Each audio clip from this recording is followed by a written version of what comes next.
Your mind is at war with itself right now. Every single day, thousands of negative thoughts flood your consciousness, telling you that you're not good enough, that you'll fail, that you should give up before you even try. And here's the brutal truth most people don't want to face. If you don't take control of these thoughts, they will control you. They will sabotage your dreams, destroy your confidence, and keep you trapped in a life of mediocrity forever. But today, that ends. Today, you're going to learn how to kill negative thinking once and for all. Not manage it, not cope with it, but completely eliminate it from your mind. This isn't about positive thinking or feel-good affirmations. This is about mental warfare. This is about taking back control of your mind and reprogramming it for success, confidence, and unstoppable action. By the end of this, you will have a complete system to identify, attack, and destroy every negative thought before it can poison your mind. You will think differently, act differently, and live differently. But only if you're ready to do the work. Let's begin. Chapter 1. The silent killer destroying your life. Right now, as you're listening to this, your mind is running a constant stream of commentary about your life. Most people think this inner voice is just normal, that everyone has it, that it's just part of being human. But what they don't realize is that for most people, this voice is not their friend. It's their worst enemy, disguised as their own thoughts. Negative thinking isn't just having a bad day or feeling down sometimes. It's a systematic pattern of self-sabotage that operates like a virus in your mind. Every time you think about taking a risk, it tells you all the ways you could fail. Every time you set a goal, it reminds you of every time you've quit before. Every time you start to feel confident, it brings up every embarrassing moment from your past. Think about the last time you wanted to do something important. Maybe it was starting a business, asking someone out, applying for a better job, or even just speaking up in a meeting. What happened in your mind? Did you immediately start thinking about all the ways it could go wrong? Did you start imagining the worst-case scenarios? Did you talk yourself out of it before you even tried? That's negative thinking in action. And here's what's terrifying about it. It doesn't just affect your mood. It affects your actions. When your mind is constantly feeding you reasons why you can't succeed, why you shouldn't try, why you're not good enough, you start to believe it. And when you believe it, you stop taking action. You stop pursuing opportunities. You stop growing. You stop living. The cost of negative thinking is not just emotional pain. It's missed opportunities, unfulfilled potential, and a life lived far below your capabilities. Every dream you've given up on, every goal you've abandoned, every risk you've avoided because you convinced yourself it wouldn't work. That's the real damage negative thinking has done to your life. But here's what's even worse. Negative thinking is addictive. Your brain becomes dependent on it because it feels safer to expect failure than to risk disappointment. It feels easier to stay small than to face the possibility of rejection. It feels more comfortable to remain mediocre than to risk finding out you might not be as capable as you hope. This addiction to negative thinking creates a downward spiral. The more you think negatively, the worse you feel.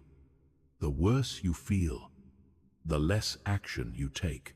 The less action you take, the fewer results you get.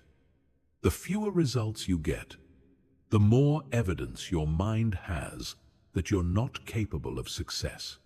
And the cycle continues, getting stronger and more destructive with each repetition. Most people live their entire lives trapped in this cycle. They accept that negative thinking is just part of their personality, that they're naturally pessimistic, that they can't help but see the worst in every situation. They've been conditioned to believe that this voice in their head that constantly criticizes, doubts, and discourages them is actually trying to protect them. But protection from what? Protection from success? Protection from growth? Protection from living up to your potential? That's not protection. That's imprisonment. And the prison guard is your own mind. The truth is, negative thinking serves no useful purpose in your life. It doesn't keep you safe. It keeps you stuck. It doesn't make you realistic. It makes you pessimistic. It doesn't help you avoid failure. It guarantees failure by preventing you from even trying. Every successful person, every high achiever, every person who has built something meaningful with their life has had to wage war against negative thinking. They didn't become successful because they were naturally positive. They became successful because they learned to identify and eliminate negative thoughts before those thoughts could sabotage their actions. This is the skill that separates winners from losers, achievers from dreamers, successful people from everyone else. The ability to control your thoughts instead of being controlled by them. The ability to redirect your mental energy toward solutions instead of problems, toward possibilities instead of limitations, toward action instead of excuses. But here's the challenge. Your brain doesn't want to give up negative thinking easily. It's been using this pattern for years, maybe decades. It's comfortable with negativity because negativity feels predictable. Your brain would rather deal with the familiar pain of negative thinking than face the unknown territory of positive, action-oriented thoughts. That's why you can't just decide to stop thinking negatively and expect it to work. That's why positive affirmations and feel-good mantras fail for most people. You're not just changing your thoughts. You're rewiring decades of mental programming. You're fighting against neural pathways that have been strengthened through years of repetition. This is a war. And wars are not won by hoping the enemy will just go away. They're won through strategy, discipline, and relentless execution. You need to understand how negative thinking works, why it's so powerful, and exactly how to systematically destroy it before it destroys your life. Chapter 2. Why your brain is programmed to sabotage you. To kill negative thinking, you first need to understand why your brain creates it in the first place. This isn't random. This isn't a flaw in your personality. This is your brain following its most basic programming, and that programming is working against your success. Your brain evolved over millions of years with one primary objective: keep you alive. Not happy, not successful, not fulfilled, just alive. And in the dangerous world our ancestors lived in, the brains that survived were the ones that were constantly scanning for threats, always expecting danger, always preparing for the worst-case scenario. This is called the negativity bias, and it's hardwired into every human brain. Your brain is literally designed to pay more attention to negative information than positive information. It's designed to remember failures more vividly than successes. It's designed to focus on what could go wrong rather than what could go right. In the ancient world, this served a purpose. If your ancestor heard a rustling in the bushes, the brain that assumed it was a predator and ran away was more likely to survive than the brain that assumed it was just the wind and stayed put. The pessimistic brain lived to pass on its genes. The optimistic brain often became lunch. But here's the problem. We're no longer living in the ancient world. The threats that your brain is constantly scanning for don't exist anymore. You're not going to be eaten by a saber-toothed tiger if you start a business. You're not going to die if someone rejects you. You're not going to be cast out of the tribe if you speak up in a meeting. But your brain doesn't know that. It's still operating on the same ancient programming. treating every challenge as a life or death situation, every risk as a potential catastrophe, every opportunity as a trap waiting to destroy you. This is why your brain floods you with negative thoughts when you try to do anything outside your comfort zone. It's not trying to make you miserable. It's trying to keep you safe. But the safety it's providing is the safety of mediocrity, the safety of never growing, the safety of a life lived in fear. Think about what happens in your mind when you consider taking a big risk. Let's say you want to quit your job and start your own business. Immediately, your brain starts generating scenarios. What if you fail? What if you run out of money? What if everyone thinks you're crazy? What if you're not smart enough?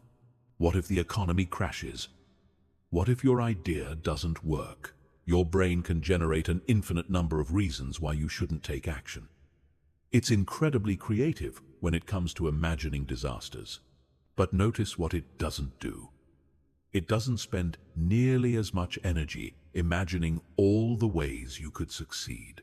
It doesn't automatically generate thoughts about how good you'll feel when you build something meaningful, how proud you'll be when you prove everyone wrong, how free you'll feel when you're no longer dependent on a boss for your income. This imbalance isn't an accident. Your brain is programmed to assume the worst because, from an evolutionary perspective, it's better to be wrong about danger than to be wrong about safety. If you assume there's a threat when there isn't one, you waste some energy running away. If you assume there's no threat when there is one, you die. But in the modern world, this programming is not just unhelpful, it's destructive. The things that will actually harm you in today's world are not the things your brain is worried about. The real threats to your well-being are stagnation, complacency, and living below your potential. The real danger is not taking risks, not growing, not pursuing your dreams. Your brain is protecting you from imaginary dangers while exposing you to real ones. It's keeping you safe from failure while guaranteeing mediocrity. It's preventing you from getting hurt while ensuring that you never truly live. This is why you can't trust your thoughts. This is why that voice in your head that tells you to play it safe, to avoid risks, to stick with what you know is not your friend. It's an outdated security system that's keeping you trapped in a prison of your own making. But understanding this programming is the first step to overcoming it. Once you realize that negative thoughts are not insights, they're just your brain's default response to anything unfamiliar, you can start to see them for what they really are. Obstacles to be overcome, not truths to be believed. Your brain will never stop generating negative thoughts. This programming is too deep, too fundamental to your survival instincts to simply disappear. But you can learn to recognize these thoughts for what they are and refuse to let them control your actions. The most successful people in the world don't have brains that work differently than yours. They have the same negativity bias, the same ancient programming, the same tendency to imagine worst-case scenarios. The difference is that they've learned to override this programming. They've learned to act in spite of negative thoughts. Not because of them. This is the skill you must develop. Not the ability to stop having negative thoughts. That's impossible. But the ability to have negative thoughts without being controlled by them. The ability to hear your brain's warnings and objections and then consciously choose to ignore them when they're not serving your growth. Your brain is not your enemy, but it's not your ally either when it comes to achieving success. It's a tool, and like any tool, it can be used effectively or ineffectively. Right now, it's being used to limit your potential. But once you understand how it works, you can start using it to expand your potential instead. Chapter 3. The 4 types of mental poison. Negative thinking isn't just one thing. It's a complex system of mental patterns that work together to keep you stuck. To effectively eliminate negative thinking from your life, you need to understand the different types of mental poison that your brain produces and how each one sabotages your success in its own unique way. There are 4 primary types of negative thinking that destroy most people's lives. Each type has its own characteristics, its own triggers, and its own devastating effects on your ability to take action and achieve your goals. Once you can identify these patterns in your own thinking, you can start to attack them systematically. The first type is catastrophic thinking. This is when your brain takes any situation and immediately jumps to the worst possible outcome. You don't just think about what could go wrong.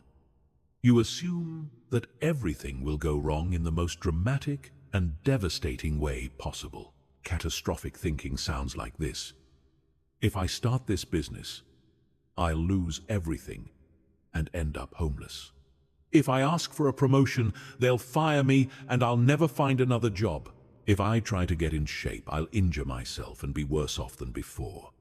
If I put myself out there romantically, I'll get rejected and humiliated in front of everyone. Your brain doesn't just consider failure.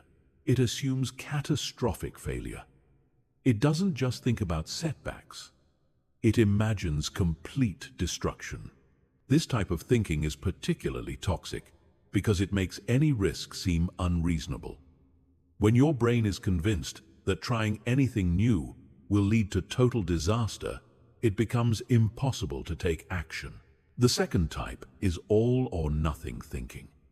This is when your brain sees everything in black and white, with no middle ground, no gray areas, no room for partial success or learning from mistakes. You're either perfect or you're a failure. You either succeed completely or you've wasted your time. All or nothing thinking sounds like this: if I can't do this perfectly, there's no point in doing it at all.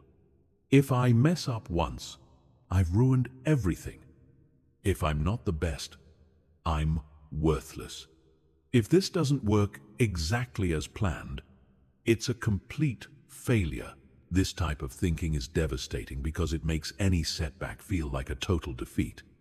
When you believe that anything less than perfection is failure, you become paralyzed by the fear of making mistakes. You either don't start at all, or you quit at the first sign of difficulty. The third type is victim thinking. This is when your brain convinces you that everything bad that happens to you is someone else's fault, that you have no control over your circumstances, that you're powerless to change your situation. You become addicted to feeling sorry for yourself and making excuses for why you can't succeed. Victim thinking sounds like this: I can't succeed because I didn't have the right opportunities. It's not fair that other people have advantages I don't have. The economy is bad, that's why I can't get ahead. If only I had been born into a different family, I could have made something of myself. The system is rigged against people like me. This type of thinking is particularly insidious because it feels justified.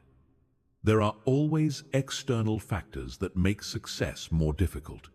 There are always unfair advantages that other people have. But victim thinking takes these real challenges and uses them as excuses to stop trying, to give up on your goals, to accept mediocrity as inevitable. The fourth type is comparison thinking.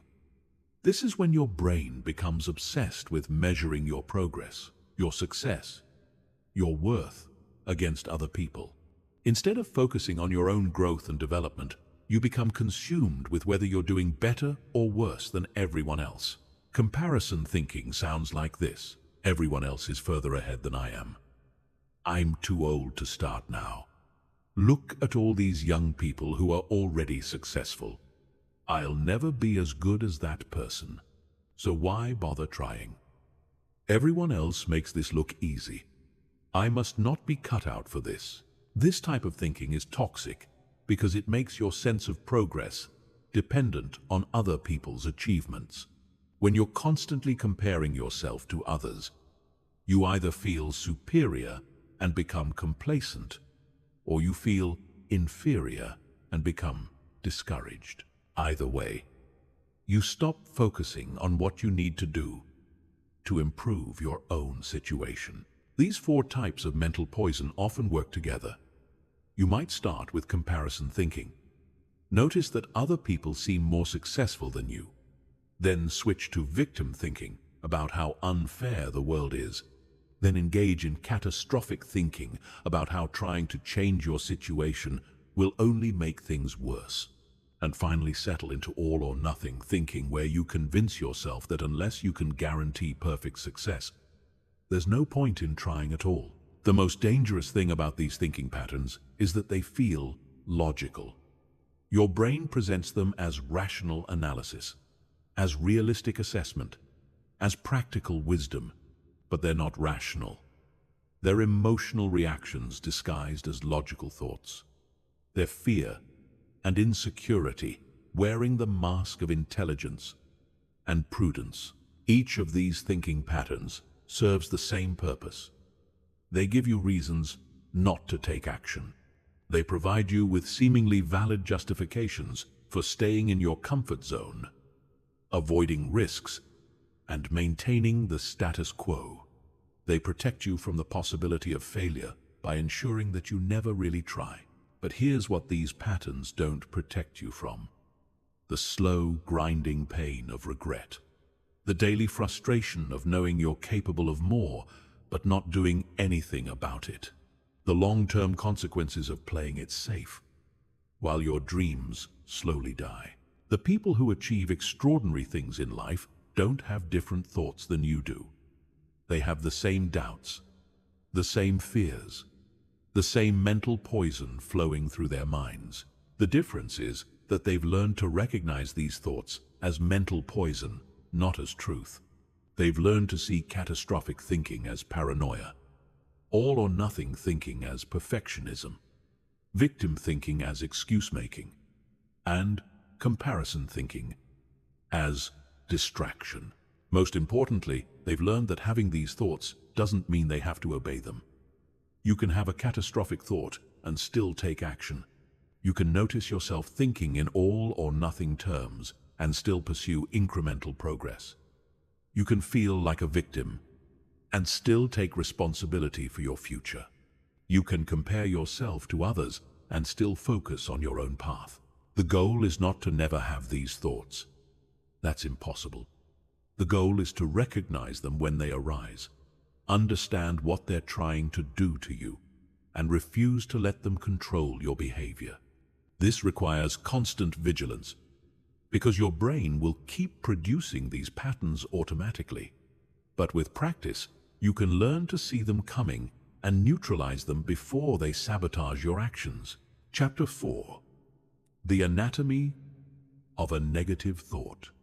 To effectively kill negative thinking, you need to understand exactly how negative thoughts work.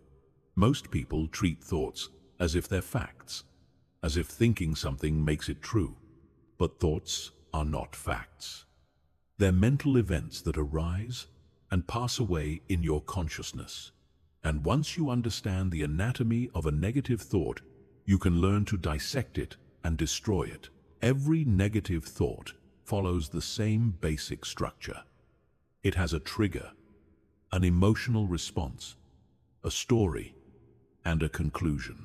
Understanding each of these components gives you multiple points where you can intervene and break the negative thinking cycle. The trigger is the external event or internal sensation that starts the negative thought process.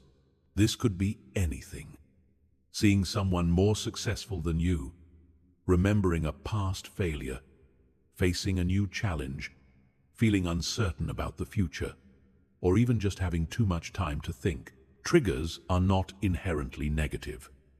The same trigger that produces negative thoughts in one person might produce positive thoughts in another. The trigger is just the starting point. What matters is how your brain processes and responds to it. Let's say the trigger is that you see a job posting for your dream job. For someone with healthy thinking patterns, This trigger might produce thoughts like, "This looks interesting. I should apply. I have some of the qualifications they're looking for. Even if I don't get this one, applying will be good practice." But for someone trapped in negative thinking patterns, the same trigger produces very different thoughts. "I'm not qualified enough. They'll never hire someone like me. I'll just embarrass myself if I apply. There are probably hundreds of better candidates." The trigger hasn't changed, only the brain's response to it. This is crucial to understand, because it means that negative thinking is not caused by external circumstances. It's caused by your brain's interpretation of those circumstances. After the trigger comes the emotional response. This is where your body reacts to the thought with physical sensations. Anxiety, fear, anger, sadness, frustration. Your heart rate might increase, your breathing might become shallow, your muscles might tense up.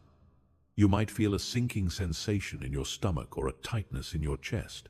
Most people think that the external event causes the emotional response directly. They think, "I saw the job posting and it made me feel anxious." But that's not how it works. The sequence is trigger, thought, emotion. The job posting doesn't make you feel anxious. Your thoughts about the job posting make you feel anxious.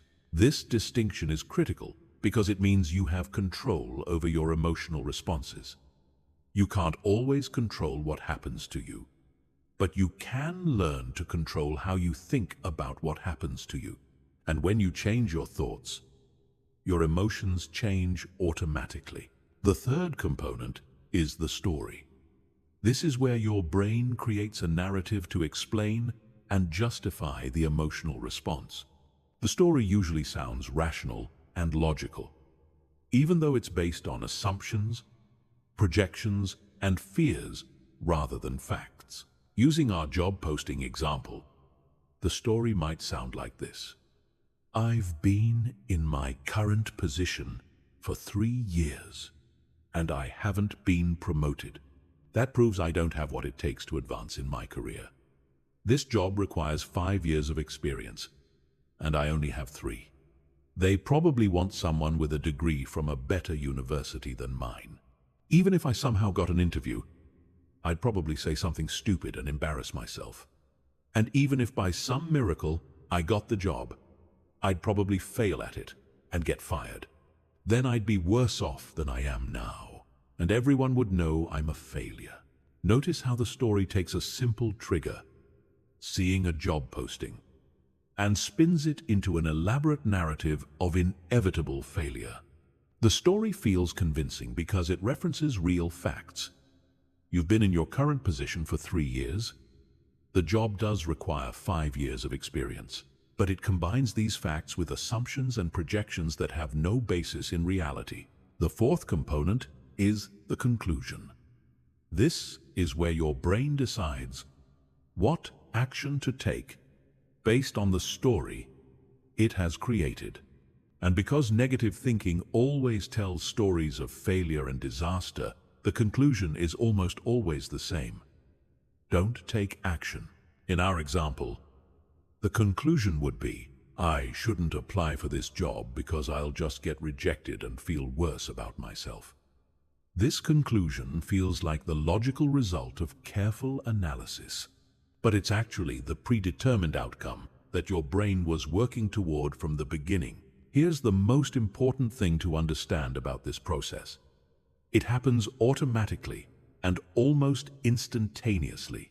From trigger to conclusion, the entire sequence can unfold in seconds. By the time you're consciously aware of what's happening, your brain has already decided that taking action is too risky, and you've already started feeling the emotions that will keep you stuck. But once you understand this anatomy, you can learn to intervene at each stage of the process. You can't always control the triggers you encounter, but you can learn to recognize them and prepare for your brain's likely response. You can learn to notice the emotional reactions as they arise and remind yourself that feelings are not facts. You can learn to question the stories your brain creates and demand evidence for its dramatic conclusions. And you can learn to override the automatic conclusion with conscious decision-making. The key is developing awareness. Most people go through this entire process unconsciously. They have a trigger, feel bad, accept whatever story their brain creates, and then act on the conclusion without ever examining whether any of it makes sense. But successful people have learned to slow down this process. They've learned to catch negative thoughts in real time and examine them critically. They've learned to ask questions like, is this thought helping me or hurting me? What evidence do I have that this story is true? What would I tell a friend who was thinking this way? What action would I take if I weren't afraid? This doesn't happen overnight. It takes practice to develop the awareness and skill to dissect negative thoughts as they arise. But once you master this ability, negative thinking loses its power over you. You stop being the victim of your own thoughts and start being the director of your own mind. Remember, the goal is not to never have negative thoughts. That's impossible. The goal is to recognize negative thoughts as mental events, not as truth. To see them as one possible interpretation of reality, not as the only interpretation. To understand that just because you think something doesn't mean you have to believe it. And just because you believe something doesn't mean you have to act on it. Chapter 5. Breaking the negative thought loop. Now that you understand how negative thoughts work, you need to learn how to break free from them in real time. This is where most people fail. They understand the theory of positive thinking. They know that negative thoughts are harmful. But when those thoughts arise, they still get swept away by them. Breaking free from negative thinking requires a systematic approach. You need specific techniques that you can use in the moment when negative thoughts arise. You need a step-by-step process that can interrupt the automatic patterns and redirect your mental energy toward productive thinking. The first step is recognition. You cannot change what you don't notice. Most negative thinking happens below the level of conscious awareness. You start feeling bad, and by the time you realize what's happening, you've already been thinking negatively for minutes or even hours. To develop recognition, you need to become a detective of your own mind. You need to start paying attention to your thoughts throughout the day. Set reminders on your phone to check in with yourself every hour and ask, what am I thinking right now? How am I feeling? What story is my brain telling me? The goal is not to judge your thoughts or immediately try to change them. The goal is simply to notice them. You can't break a pattern you're not aware of. So awareness is the foundation of everything else. Start paying attention to your physical sensations as well.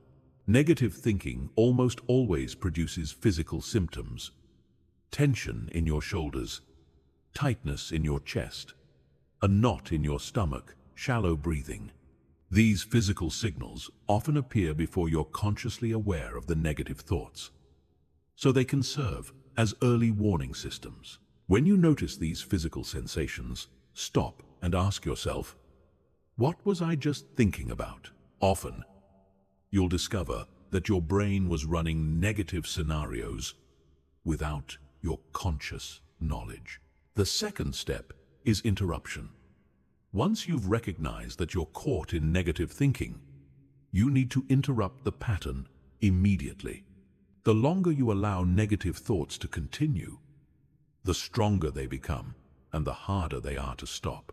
One of the most effective interruption techniques is the mental stop sign. As soon as you notice negative thinking, mentally shout, "Stop!" Visualize a bright red stop sign in your mind. Some people find it helpful to actually say, "Stop" out loud, or even clap their hands to create a physical interruption. This might seem simplistic, but it works. because it breaks the automatic flow of negative thoughts. It creates a moment of conscious awareness where you can choose what to think next instead of being carried along by the negative momentum. Another powerful interruption technique is the pattern break. Do something physical that completely changes your state. Stand up and stretch. Take 5 deep breaths. Splash cold water on your face. Go for a quick walk. The goal is to disrupt the negative thinking pattern by changing your physiology. Your mind and body are connected. When you're thinking negatively, your body adopts a negative posture. Shoulders slumped, head down, breathing shallow. By consciously changing your physical state, you can influence your mental state. The third step is challenge. Once you've interrupted the negative thinking pattern, you need to challenge the thoughts that were running through your mind. This means questioning them, demanding evidence, and examining them critically instead of accepting them as truth. Ask yourself these questions. Is this thought based on facts or on fears? What evidence do I have that this thought is true? What evidence do I have that contradicts this thought? How is this thought helping me? What would I tell a friend who was thinking this way? Most negative thoughts cannot withstand careful examination. They're based on assumptions, worst-case scenarios, and emotional reactions rather than objective reality. When you start demanding evidence and asking critical questions, the thoughts often reveal themselves to be much less convincing than they initially seemed. For example, if you're thinking, "I'm not smart enough to start my own business," challenge that thought. What evidence do I have that I'm not smart enough? What does smart enough even mean? Do I have to be the smartest person in the world to start a business? What about all the successful business owners who aren't geniuses? What skills do I have that would be valuable in business? What could I learn if I don't know something? The fourth step is replacement. After you've interrupted and challenged the negative thought, you need to replace it with a more productive thought. This is not about forced positivity or pretending everything is perfect. It's about choosing thoughts that help you take action instead of thoughts that keep you stuck. Instead of thinking, "I'm not smart enough to start a business," you might replace it with, "I may not know everything about business, but I can learn. I have skills and experience that would be valuable. Even if I fail, I'll learn something that makes me better prepared for the next opportunity." Instead of thinking, "I'll never be successful," you might replace it with, "Success takes time and effort. I'm willing to put in the work and learn from my mistakes." The replacement thought doesn't have to be wildly optimistic.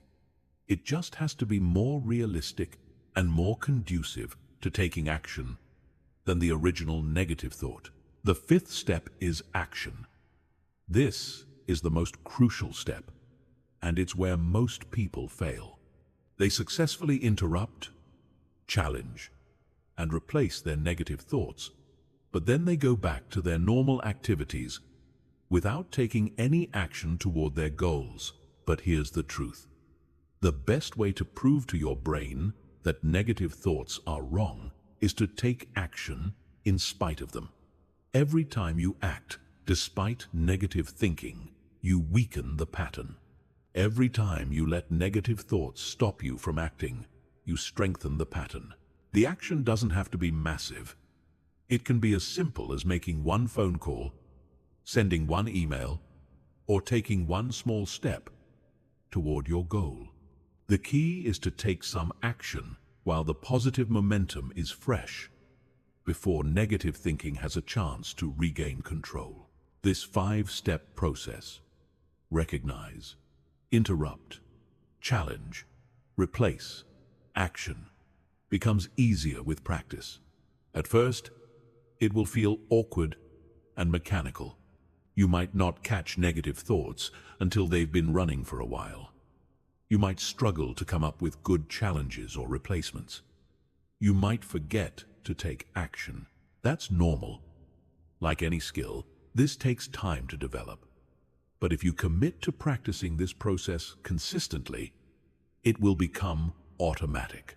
You'll start catching negative thoughts earlier and earlier. You'll get better at challenging them and replacing them with productive thoughts. And most importantly, you'll start taking action despite negative thinking, which will gradually reprogram your brain to default to more positive patterns. Remember, the goal is not perfection. You will still have negative thoughts. You will still sometimes get caught in negative thinking loops. But each time you practice this process, you're building the mental muscle that will eventually allow you to control your thoughts instead of being controlled by them. Chapter 6. Rewiring your brain for mental dominance. Understanding negative thinking is only the beginning. Now, you need to understand how to physically rewire your brain to default to productive thinking patterns instead of destructive ones. This isn't metaphorical. This is literal brain surgery that you can perform on yourself through specific mental exercises and behavioral changes. Your brain operates on a principle called neuroplasticity, which means it can literally reshape itself based on how you use it. Every thought you think strengthens certain neural pathways, while weakening others. Every action you take creates new connections while allowing old ones to fade away. This means that your current thinking patterns are not permanent. They're just the result of years of repetition. Think of your brain like a forest with countless paths running through it. The negative thinking patterns are like well-worn highways that have been traveled so many times they've become deep ruts. When a thought enters your mind, it naturally follows these established pathways because they're the path of least resistance. But here's the revolutionary truth. You can create new pathways. You can build new mental highways that lead to different destinations. And if you travel these new pathways consistently while avoiding the old ones, the old negative pathways will eventually become overgrown and unusable, while the new positive pathways become the new defaults. This process requires 3 specific types of mental training that most people never do. First, you need to strengthen your awareness muscle through mindfulness practice. Second, you need to build new thought patterns through deliberate cognitive rehearsal. Third, you need to reinforce these patterns through consistent action that proves to your brain that the new thoughts lead to better results. Let's start with awareness training. Most people live their entire lives on mental autopilot. They think the same thoughts, feel the same emotions, and take the same actions day after day without ever examining whether these patterns are serving them. But you cannot change patterns you're not aware of. So, developing moment-to-moment awareness of your thinking is absolutely essential. Set up awareness triggers throughout your day. Every time you check your phone, ask yourself, what have I been thinking about for the last hour? Every time you feel a strong emotion, pause and ask, what thought just triggered this feeling? Every time you feel resistance to taking action, stop and examine, what story is my brain telling me right now? The goal is not to judge or immediately change your thoughts. The goal is simply to notice them. You're developing the ability to observe your own mind from a detached perspective, like a scientist studying an interesting specimen. This observer perspective is crucial because it creates space between you and your thoughts, allowing you to see them as mental events rather than absolute truths. Practice the 2-minute awareness drill. Set a timer for 2 minutes and do nothing but observe your thoughts without trying to control them. Don't meditate. Don't try to empty your mind. Just watch what thoughts arise and notice how they flow from one to another. Most people discover that their minds are far more chaotic and negative than they realized. This exercise shows you exactly what you're working with. Next, you need to build new thought patterns through cognitive rehearsal. This means deliberately practicing productive thoughts until they become automatic. Just like you can train your body to perform physical movements through repetition, you can train your brain to produce specific thoughts through mental rehearsal. Create a list of your most common negative thoughts and write down a productive alternative for each one. For example, if you often think, "I'm not good enough," your alternative might be, "I'm constantly improving and learning." If you think, "This will never work," your alternative might be, "I'll figure out how to make this work or learn something valuable trying." Practice these alternative thoughts daily. Spend 5 minutes each morning and evening deliberately thinking these new thoughts. Don't just repeat them like meaningless affirmations. Actually focus on the meaning and imagine what your life would be like if you truly believed them. Visualize yourself acting with confidence, taking risks, persisting through challenges, and achieving your goals. The key is emotional engagement. Your brain pays more attention to thoughts that are accompanied by strong emotions. So when you practice your new thought patterns, don't just think them, feel them. Generate excitement about your potential, satisfaction about your progress, determination about your goals. The stronger the emotional charge, the deeper the new patterns will be carved into your brain. But the most powerful way to rewire your brain is through action that contradicts your negative thoughts. Every time you act despite fear, every time you persist despite doubt, every time you take a risk despite uncertainty, you're sending a powerful message to your brain that the negative thoughts were wrong. Your brain learns from results, not from intentions. You can practice positive thinking all day long, but if you never take action that challenges your negative beliefs, your brain will continue to treat those beliefs as accurate.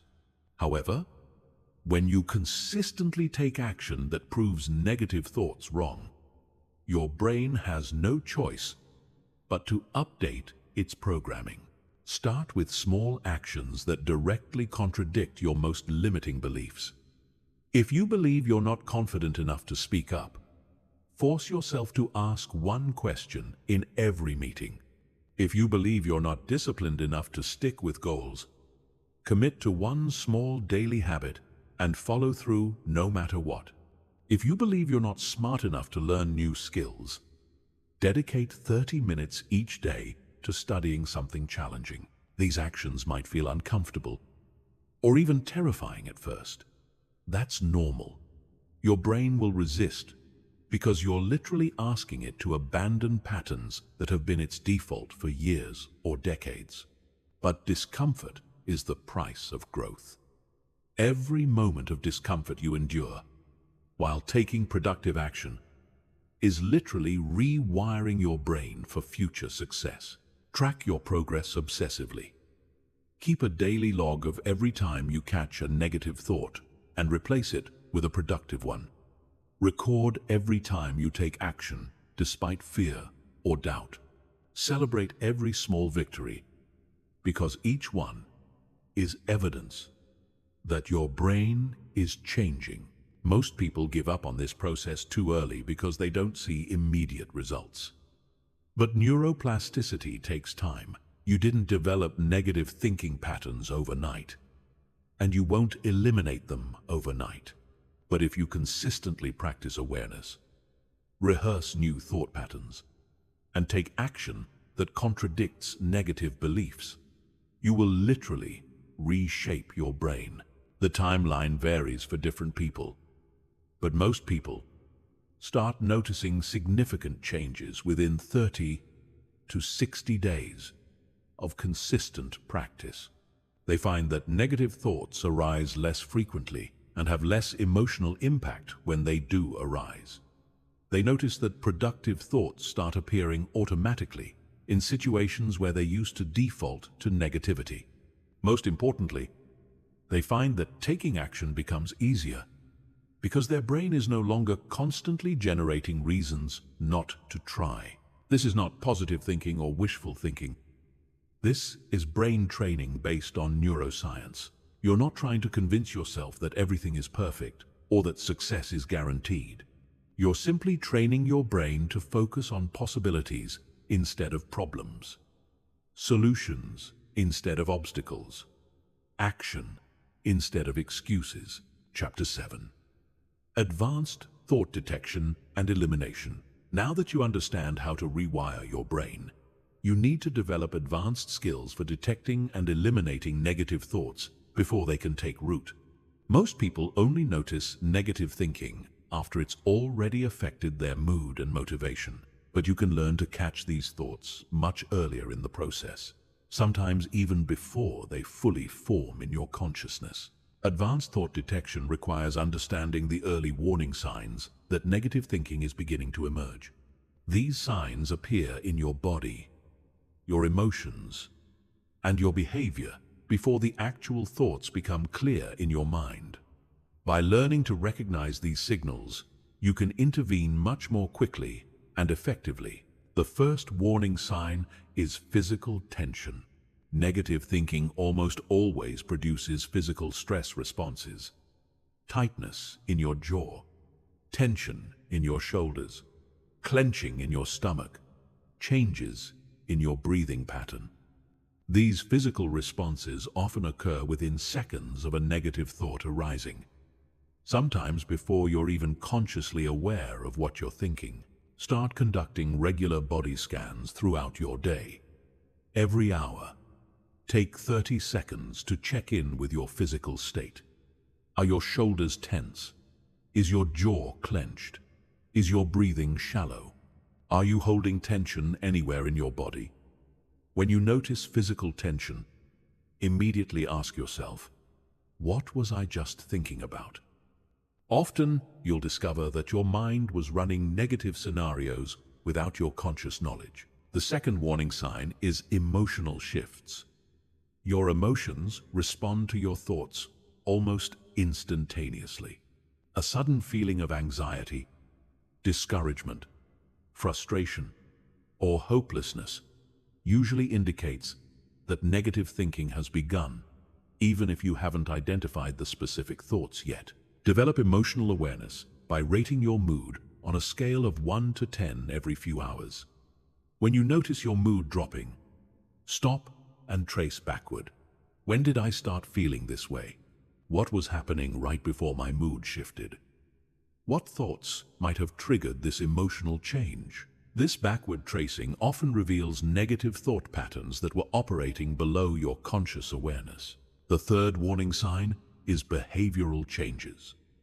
Negative thinking affects your actions before you're fully aware of it. You might start procrastinating on important tasks, avoiding social interactions, consuming more entertainment or distractions, or engaging in other avoidance behaviors. These behavioral shifts are often the first visible signs that negative thinking has taken control. Pay attention to your impulses and urges throughout the day. When you suddenly feel like checking social media instead of working, watching TV instead of exercising, or avoiding a difficult conversation, ask yourself, what am I trying to avoid thinking about? What negative thoughts might be driving this behavior? Often, procrastination and avoidance are attempts to escape negative thoughts rather than deal with them directly. Once you've developed the ability to detect negative thinking early, you need advanced elimination techniques that go beyond the basic recognition and replacement methods. These techniques are designed to destroy negative thoughts completely rather than simply managing them. The first advanced technique is thought interrogation. When you catch a negative thought, don't just replace it. Interrogate it ruthlessly. Demand that it prove itself with evidence. Challenge every assumption it makes. Question every conclusion it draws. Treat it like a hostile witness that you're cross-examining in court. For example, if the thought is, "I'll never be successful," interrogate it. What exactly do you mean by successful? What evidence do you have that I'll never achieve success? What definition of success are you using? How many different paths to success have I actually tried? What would have to be true for this statement to be accurate? What would successful people say about this thought? The goal is not just to find flaws in the thought, but to completely dismantle its logic until it becomes obviously ridiculous. Most negative thoughts cannot withstand serious intellectual scrutiny because they're based on emotion and fear rather than facts and logic. The second advanced technique is thought starvation. Negative thoughts gain power through attention and repetition. The more you think about them, argue with them, or try to convince yourself they're wrong, the stronger they become. But you can starve them to death by completely withdrawing your attention. When a negative thought arises, acknowledge it briefly. I notice I'm having the thought that I'm not good enough. And then immediately redirect your attention to something else. Don't engage with the thought. Don't analyze it. Don't try to argue with it. Simply shift your focus to a physical task, a current project, or anything that requires active mental engagement. This technique works because thoughts are like fires. They need the fuel of attention to keep burning. When you stop feeding them attention, they naturally fade away. The key is to be ruthless about not engaging with negative thoughts, even when they seem important or urgent. The third advanced technique is thought labeling. Instead of getting caught up in the content of negative thoughts, learn to recognize them as examples of specific patterns you've already identified. When you notice catastrophic thinking, simply label it. Catastrophic thinking. When you catch yourself in all or nothing thinking, label it. All or nothing thinking. This labeling creates psychological distance between you and the thought. Instead of being trapped inside the thought and experiencing it as reality, you're observing it from outside as a predictable mental pattern. This shifts you from being the victim of your thoughts to being the scientist studying them. The fourth advanced technique is preemptive strikes. Once you understand your personal negative thinking patterns, you can anticipate when they're likely to arise and prepare counter strategies in advance. If you know that you always think negatively before important meetings, you can prepare specific thoughts and affirmations to use before those meetings. If you know that you spiral into negative thinking when you're tired, you can have energy management strategies ready. Create a negative thinking prevention plan. Identify your most common triggers, your typical negative thought patterns, and the situations where you're most vulnerable. Then develop specific strategies for each scenario. When you encounter these situations, you'll already know exactly how to respond instead of being caught off guard. The fifth advanced technique is thought replacement acceleration. Instead of trying to replace negative thoughts with slightly more positive ones, learn to replace them with thoughts that are so compelling and exciting that your brain naturally gravitates toward them. For example, instead of replacing "I might fail" with "I might succeed," replace it with "I'm about to learn something valuable that will make me stronger regardless of the outcome." Instead of replacing "this is hard" with "I can do this," replace it with "this challenge is exactly what I need to develop the skills that will set me apart from everyone else." The replacement thoughts should be so much more interesting and inspiring than the negative thoughts that your brain prefers to think about them. This creates positive momentum instead of just neutral thinking. These advanced techniques require practice and patience to master. Start with one technique at a time and practice it consistently for at least 2 weeks before adding another one. The goal is to develop such strong negative thought detection and elimination skills that negative thinking rarely gets a chance to influence your emotions or actions. Remember, the ultimate goal is not to never have negative thoughts. That's impossible. The goal is to become so skilled at detecting and eliminating them that they lose their power to control your life. When negative thoughts arise, you'll notice them immediately. handle them efficiently, and get back to productive thinking without losing momentum. Chapter 8. Building mental immunity against negativity. Eliminating existing negative thoughts is only half the battle. The other half is building immunity against future negative thinking, so that you become naturally resistant to the mental poison that constantly tries to infect your mind. This requires developing specific mental habits and protective systems that prevent negative thoughts from taking root in the first place. Mental immunity works similarly to physical immunity. When your body is exposed to a virus, your immune system recognizes it as a threat and neutralizes it before it can make you sick. Similarly, when your mind is exposed to negative thoughts, a strong mental immune system can recognize them as threats and neutralize them before they can affect your emotions and actions. Building mental immunity requires 3 core components: mental strength training, environmental design, and social immunity. Each component works together to create a comprehensive defense system against negative thinking. Mental strength training is like physical exercise for your mind.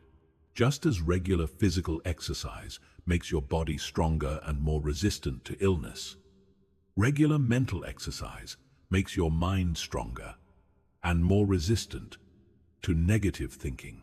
This involves deliberately exposing yourself to small amounts of mental stress and challenge so that you develop the psychological resilience to handle larger challenges without breaking down. Start with controlled adversity training. Deliberately put yourself in slightly uncomfortable situations that challenge your normal thinking patterns. Take cold showers to build tolerance for discomfort. Practice public speaking to build confidence in facing fear.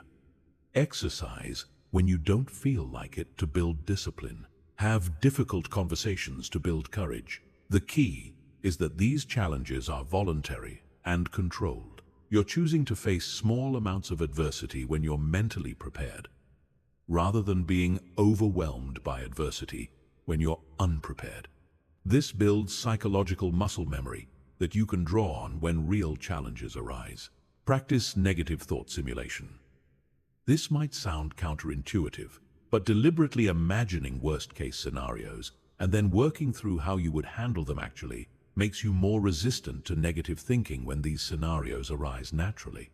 It's like psychological vaccination, exposing yourself to a controlled dose of negativity to build immunity against the real thing. For example, if you're worried about failing at a new business venture, deliberately imagine specific ways it could fail, and then develop detailed plans for how you would respond to each scenario. What would you do if you ran out of money? How would you handle criticism and rejection? What would your next steps be if the first version didn't work? This exercise accomplishes 2 things. It shows you that even worst-case scenarios are survivable and manageable, and it gives you concrete action plans that reduce uncertainty and fear. When your brain tries to scare you with negative possibilities, you can respond with, "I've already thought about that, and here's exactly what I would do." Environmental design is about creating external conditions that naturally promote positive thinking while discouraging negative thinking. Your environment has a massive impact on your mental state, and most people never take conscious control of this factor. Audit your information diet. What are you reading, watching, and listening to every day? If you're consuming news that focuses on disasters and problems, social media that promotes comparison and envy, or entertainment that glorifies victimhood and cynicism, you're feeding your brain exactly the kind of input that generates negative thinking. Replace passive consumption with active learning. Instead of scrolling through social media, read books about skills you want to develop. Instead of watching shows about other people's drama, listen to podcasts about achievement and success. Instead of following news about things you can't control, study topics that will help you build the life you want. Design your physical spaces to promote positive thinking. Your workspace, your home, even your car should be organized and optimized to support productive mental states. Remove clutter that creates mental chaos. Add visual reminders of your goals and achievements. Create spaces that inspire action rather than passivity. Control your social environment ruthlessly. The people you spend time with have an enormous influence on your thinking patterns. If you're surrounded by people who constantly complain, make excuses, and focus on problems, their negativity will gradually infect your own thinking. If you're surrounded by people who take action, solve problems, and focus on growth, their positivity will elevate your own mental patterns. This doesn't mean you have to cut toxic people out of your life completely, but it does mean you need to be intentional about limiting their influence and balancing their negativity with positive influences. Seek out mentors, peers, and communities that embody the kind of thinking you want to develop. Social immunity is about developing the ability to maintain positive thinking even when you're surrounded by negativity. This is crucial because you can't always control your environment, and you will inevitably encounter negative people and situations. Practice emotional boundaries. Learn to observe other people's negative emotions without absorbing them. When someone complains to you, you can listen and show empathy without taking on their emotional state. When someone tries to discourage you from pursuing your goals, you can acknowledge their concerns without letting their fears become your fears. Develop opinion immunity. One of the biggest sources of negative thinking is worrying about what other people think of you. But most people's opinions are based on their own fears, limitations, and insecurities rather than accurate assessments of your potential.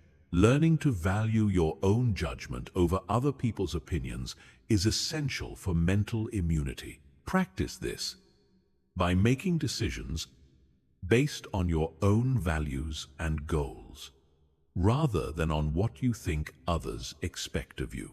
Start with small decisions: what to wear, what to eat, how to spend your free time, and gradually work up to bigger decisions about your career, relationships, and life direction. Create positive feedback loops that reinforce mental immunity. Track and celebrate every time you successfully resist negative thinking or maintain a positive mindset in a challenging situation.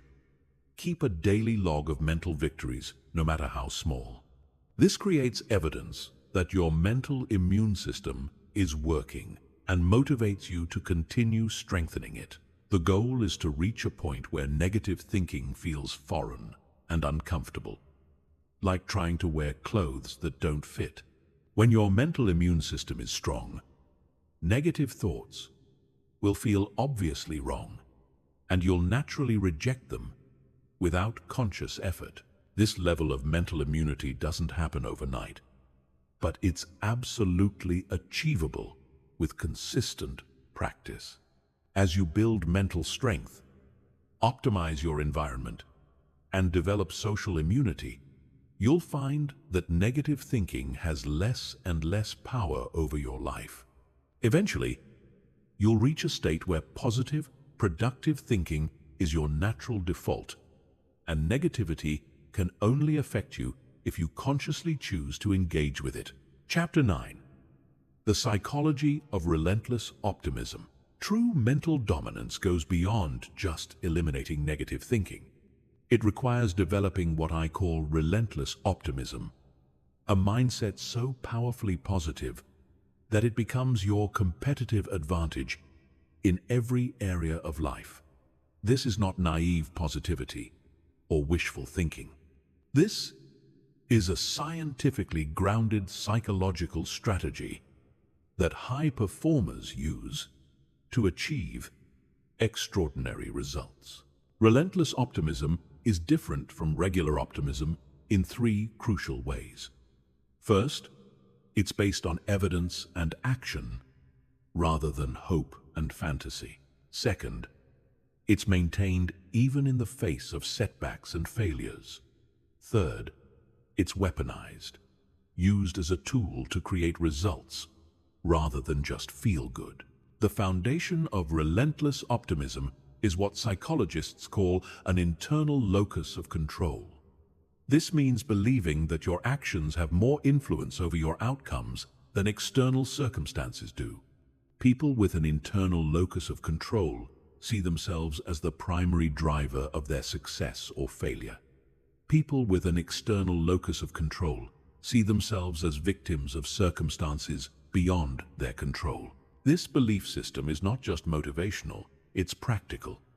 When you believe that your actions determine your results, you naturally focus on what you can control rather than what you can't. You spend your mental energy looking for solutions rather than dwelling on problems.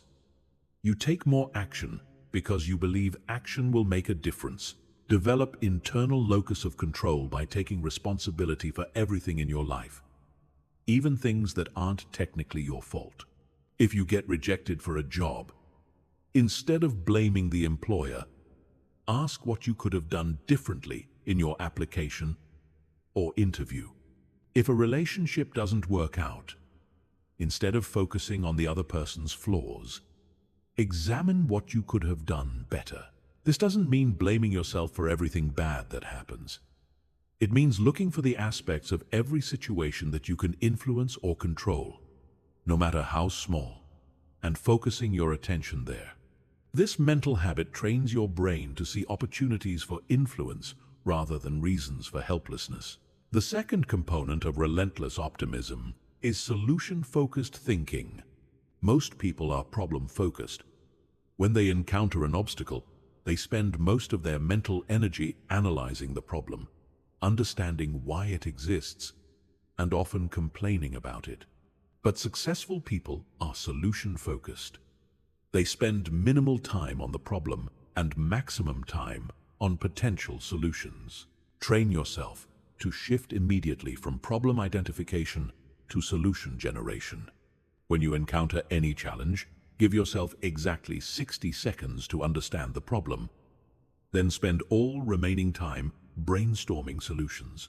Don't allow yourself to dwell on the problem longer than necessary to understand it. Practice solution multiplication. For every problem you identify, force yourself to generate at least 3 possible solutions.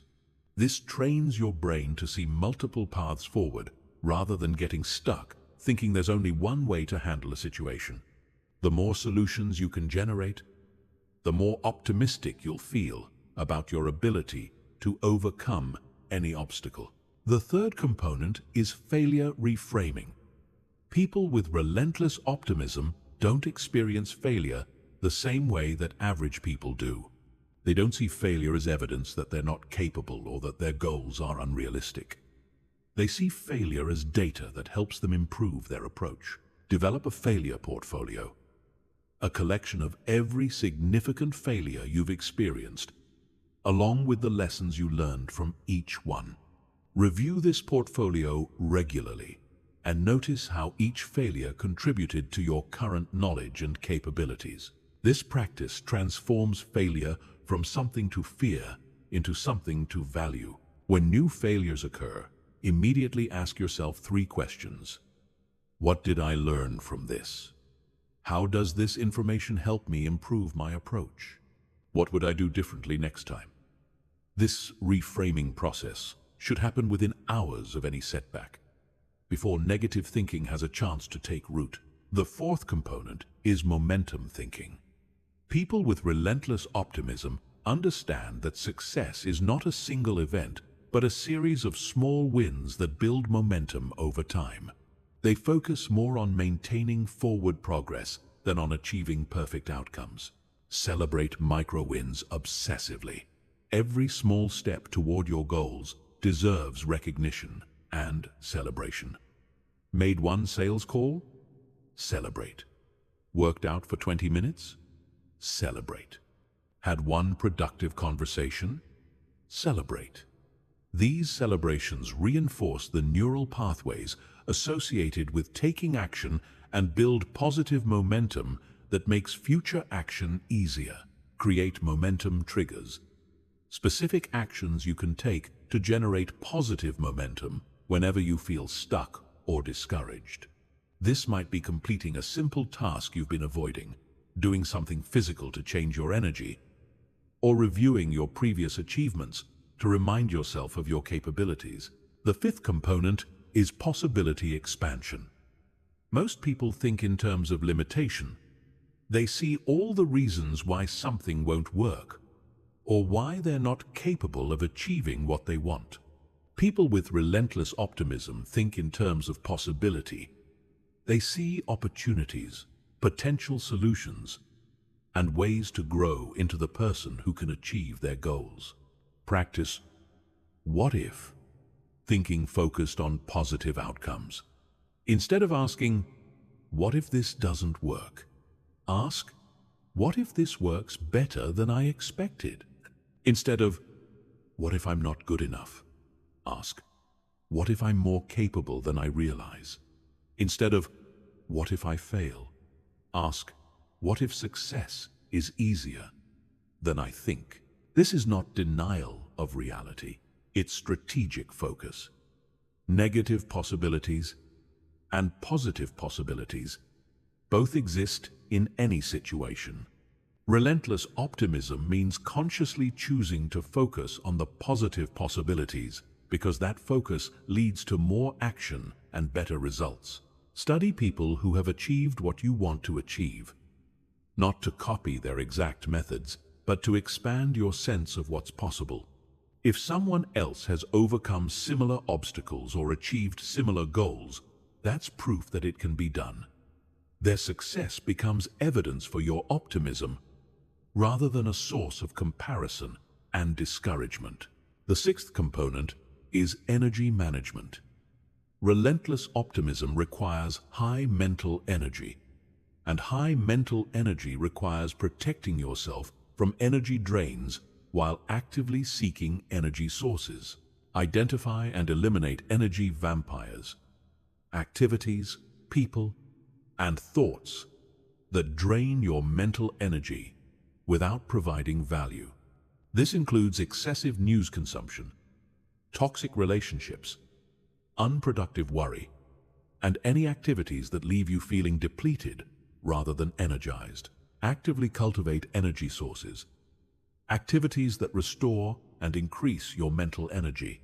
This includes physical exercise, time in nature, learning new skills, meaningful work, and relationships that inspire and support you. Schedule these activities as non-negotiable parts of your routine. Relentless optimism is not a personality trait you're born with. It's a skill you develop through practice. Start by choosing one component and focusing on it for 30 days until it becomes automatic. Then add another component. Within 6 months of consistent practice, you'll find that optimistic thinking becomes your default response to any situation. This optimistic mindset becomes a massive competitive advantage because most people default to negative thinking when faced with challenges.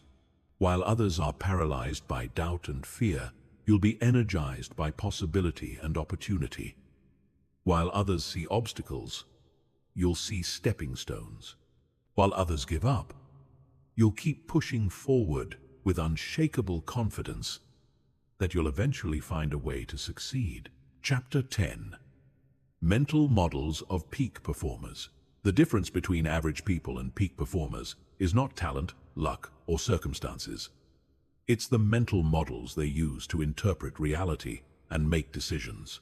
Mental models are the invisible frameworks that determine how you process information, what you pay attention to, and what actions you take. Peak performers have developed specific mental models that automatically generate productive thoughts and effective actions. Understanding and adopting these mental models is the fastest way to upgrade your thinking from average to exceptional. When you change your mental models, you change everything. Your perception of problems becomes perception of opportunities. Your reaction to setbacks becomes fuel for comebacks. Your relationship with failure becomes a pathway to mastery. The first mental model is the growth framework. Average people operate from a fixed mindset, believing that their abilities and intelligence are predetermined and unchangeable. They see challenges as threats to their self-image and avoid situations where they might fail or look incompetent. Peak performers operate from a growth mindset, believing that abilities and intelligence can be developed through effort and learning. They see challenges as opportunities to improve and actively seek situations that push them beyond their current capabilities. This difference in mental models creates completely different responses to the same situations. When an average person encounters a skill they don't have, they think, "I'm not good at this," and avoid situations that require that skill. When a peak performer encounters a skill they don't have, they think, "I'm not good at this yet," and actively work to develop that skill. Adopt the growth framework by adding "yet" to any limiting statement about yourself. "I'm not confident" becomes, "I'm not confident yet. I don't know how to do this," becomes, "I don't know how to do this yet." This simple addition transforms fixed limitations into temporary challenges that can be overcome through effort and learning. The second mental model is the ownership framework. Average people operate from a victim mentality, focusing on external factors that are preventing them from succeeding. They spend mental energy complaining about unfair circumstances, bad luck, and other people's behavior.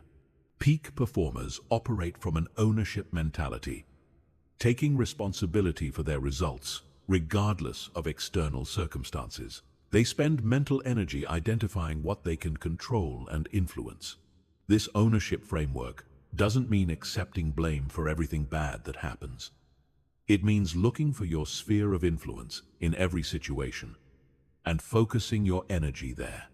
Even when external factors are genuinely unfair or difficult, peak performers ask, "Given these circumstances, what can I do to improve my situation?" Practice the ownership framework by ending every complaint with an action step. If you catch yourself thinking, "My boss doesn't appreciate me," add, "So, I'm going to document my achievements and schedule a meeting to discuss my contributions." If you think, "The economy is making it hard to find clients," add, "So I'm going to improve my skills and find new ways to add value." The third mental model is the systems framework. Average people focus on goals and outcomes, which are largely outside their direct control. They set goals like lose 20 pounds or make 6 figures and then feel frustrated when progress is slow or inconsistent. Peak performers focus on systems and processes, which are entirely within their control. They create daily systems that, when followed consistently, naturally produce the outcomes they want. A weight loss goal becomes a daily system of specific eating and exercise habits. An income goal becomes a daily system of specific activities that generate value and revenue.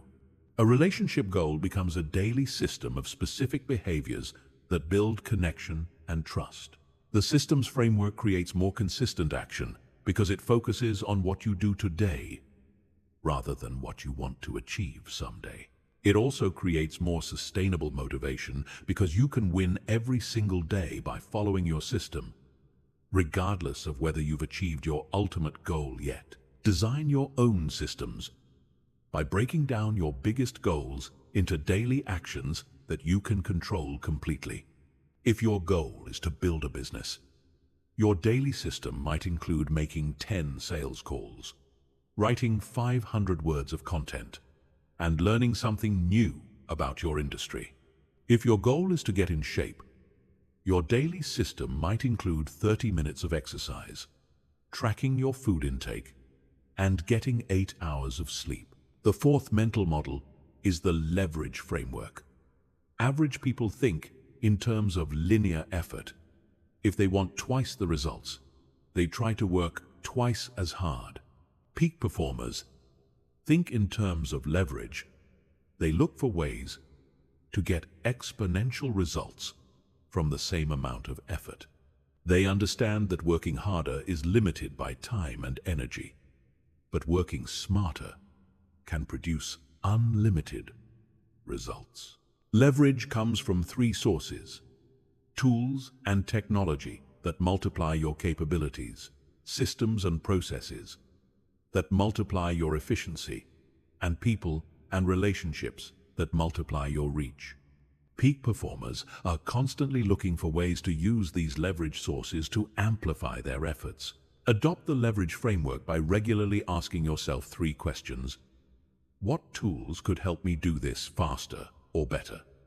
What systems could help me do this more efficiently? What relationships could help me do this with greater impact? Then, actively work to develop the tools, systems, and relationships that will give you the greatest leverage. The fifth mental model is the long-term framework. Average people make decisions based on short-term emotions and immediate gratification. They choose what feels good now rather than what will serve them best in the future. Peak performers make decisions based on long-term vision and delayed gratification. They choose what will serve their future self, even when it requires sacrifice in the present. This long-term thinking creates a massive competitive advantage because most people are optimizing for today, while peak performers are optimizing for 10 years from now. While others are choosing comfort, convenience, and immediate pleasure, peak performers are choosing growth, challenge, and long-term success. Develop long-term thinking by regularly asking yourself, how will my future self feel about this decision? What would the person I want to become choose to do right now? Is this decision moving me toward my long-term vision or away from it? Let these questions guide your choices, even when the long-term choice is more difficult in the short term. The sixth mental model is the abundance framework. Average people operate from scarcity thinking, believing that success is limited and that other people's achievements somehow diminish their own opportunities. This creates competition, jealousy, and zero-sum thinking. Peak performers operate from abundance thinking, believing that success can be created and expanded, and that other people's achievements can inspire and inform their own success. Abundance thinking leads to collaboration instead of competition, learning instead of jealousy, and opportunity seeking instead of opportunity hoarding. When you believe that success is abundant, you naturally look for ways to create value for others, which ultimately creates more value for yourself. Practice abundance thinking by celebrating other people's successes instead of comparing yourself to them. When you see someone achieve something you want, ask yourself, what can I learn from their success? How can their achievement inspire my own efforts? What opportunities does their success create for me? These mental models work together to create a completely different way of experiencing reality. When you consistently apply these frameworks, challenges become opportunities, setbacks become lessons, competition becomes inspiration, and your default response to any situation becomes, how can I use this to grow and improve? The key is to practice these mental models consciously until they become automatic. Start with one framework and apply it consistently for 30 days until it becomes natural. Then add another framework. Within 6 months, these peak performance mental models will become your default way of thinking, and your results will reflect this upgrade in your mental operating system. Chapter 11. The 24-hour mental reset protocol. Sometimes, negative thinking becomes so deeply entrenched that you need a complete mental reset. This happens when you've been stuck in negative patterns for weeks or months, when a major setback has shattered your confidence, or when you've allowed toxic influences to poison your mindset. In these situations, gradual change isn't enough. You need a systematic protocol to completely reset your mental state within 24 hours. The 24-hour mental reset protocol is designed to break you out of any negative thinking spiral and restore your mental clarity, confidence, and motivation. This is not a quick fix or temporary mood boost. This is a comprehensive system that addresses every aspect of your mental state and creates lasting change in a single day. The protocol consists of 6 phases that must be completed in order within a 24-hour period. Each phase targets a different component of negative thinking and builds momentum for the next phase. The key is total commitment. You cannot skip phases or extend the timeline. This concentrated effort creates breakthrough results that would normally take weeks to achieve. Phase 1 is mental purging. For the first 2 hours, you're going to identify and externalize every negative thought that's been plaguing your mind. Get a notebook and write down every worry, fear, doubt, and negative belief you've been carrying. Don't edit or filter. Just dump everything onto paper. Write about what's been frustrating you, what you're afraid of, what you've been avoiding, what you think you can't do, and what you believe is wrong with your life. Be brutally honest. Include the thoughts you're ashamed of, the fears you've never admitted to anyone, and the self-criticisms you repeat in your head. This process serves 2 purposes. First, it gets these thoughts out of your head where they can loop endlessly and onto paper where you can see them objectively. Second, it reveals patterns in your thinking that you might not have noticed while these thoughts were swirling around in your mind. After you've written everything down, read through your list and circle the thoughts that appear most frequently or feel most emotionally charged. These are your primary mental enemies, the specific negative thoughts that have been doing the most damage to your confidence and motivation. Phase 2 is pattern interruption. For the next hour, you're going to completely disrupt your normal patterns and routines. Take a cold shower, go for a vigorous walk or run, clean and organize your living space, or do any physical activity that requires focus and effort. The goal is to create a clear break between your old mental state and your new one. Physical activity changes your brain chemistry, releasing endorphins and other chemicals that naturally improve your mood and mental clarity. The act of breaking your normal routine also signals to your brain that change is happening. During this phase, avoid all inputs that could reinforce negative thinking. Don't check social media, watch news, or consume any entertainment. Don't have conversations about problems or challenges. Focus entirely on physical activity and environmental changes that support a positive mental state. Phase 3 is evidence gathering. For the next 2 hours, you're going to systematically collect evidence that contradicts your negative thoughts. Review your achievements, successes, positive feedback you've received, challenges you've overcome, and skills you've developed.